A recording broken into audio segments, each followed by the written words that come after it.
It was either 76 or 77 when Blaze and Sybil decided to get married.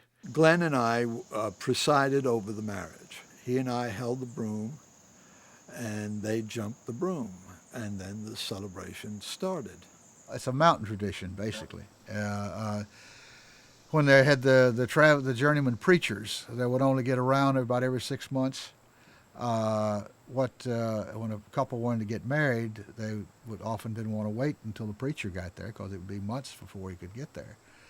A wedding was considered legitimate enough to be consummated if the couple jumped the broom in front of the community, and the official part of it would be done with the paperwork and all when the preacher came around.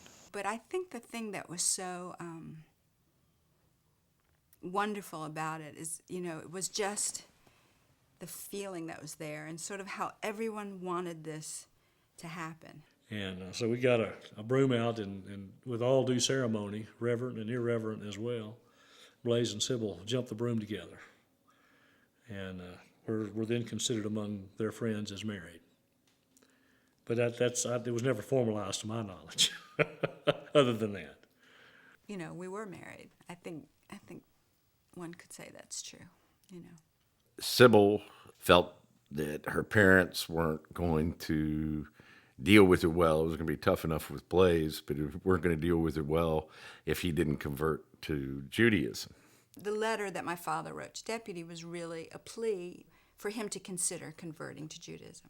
And the thing that was really powerful about that was that my father said to him in the letter, if you're going to marry my daughter, I don't want to welcome you into my family as a son-in-law. I want you to be a son to me. And that really touched him. And it was genuine. I mean, that was who my father was. And so he said, okay, let's do it, and we had no idea what that meant. And, for all we knew, it was just you sign it. Who knew what the process was? So that's what we had to find out. So I found a rabbi at the University of Austin in the Hillel, just sort of a Jewish fraternity. And so we made an appointment, and we went to see this man, and he was extremely kind and very receptive, really. He was extremely small. He was a really tiny guy, and so here was Deputy, and here was this little guy, and he was so open to this possibility. And he kind of explained what the process would be, and a lot of it is academic. So he starts piling up these books that Deputy needs to read, like Martin Buber and all these Jewish philosophers. And some little part of me is starting to sink. I'm just thinking, this is not the way for him to enter this.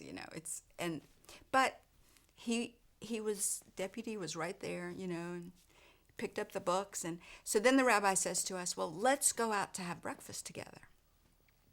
So we go to some little restaurant on the strip, and we sit down at breakfast, and Deputy orders sausage. And at that point, I was like, this is not happening. This is not going to happen. I can see it.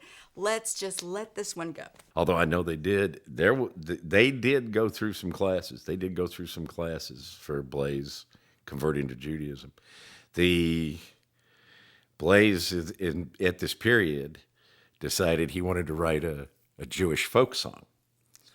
And he wrote, I can't remember what he titled it, but it went, Shalom, little doggies, your bagels are ready.